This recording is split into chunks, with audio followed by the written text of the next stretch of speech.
জাল মদের কারখানায় আবগারি দপ্তরের হানায় রাত থেকে ভোর পর্যন্ত চলে অভিযান। প্রায় 40 লক্ষ টাকার জাল মদ ও মদ তৈরির সরঞ্জাম বাজেয়াপ্ত করল আবগারি দপ্তর। ঘটনায় 2 জনকে গ্রেপ্তার করে আবগারি দপ্তরের আধিকারিকরা। ঘটনাটি উত্তর দিনাজপুর জেলার ডালখোলা থানার শিকারপুর এলাকায়। আবগারি দপ্তর সূত্রে জানা গিয়েছে, গোপন সূত্রে খবর পেয়ে ডালখোলা থানার শিকারপুর এলাকায় জাল মদ তৈরির কারখানার হদিশ পায়।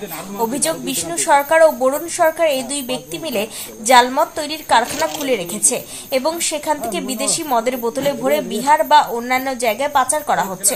সেই খবর পেয়ে বুধবার রাতে ওই জাল মদের কারখানায় হানা দেয় ডালখোলা আবগারি দপ্তরের আধিকারিকরা। চলে রাত থেকে ভোর পর্যন্ত অভিযান। এতে প্রায় 10,000 স্পিড, 1200 বিদেশি মদের ক্যাপ সহ জাল মদ তৈরির সরঞ্জাম বাজেয়াপ্ত করা হয়েছে। এই ঘটনায় বরুণ সরকার ও বিষ্ণু সরকার নামে এই ব্যক্তিকে গ্রেপ্তার করা হয়।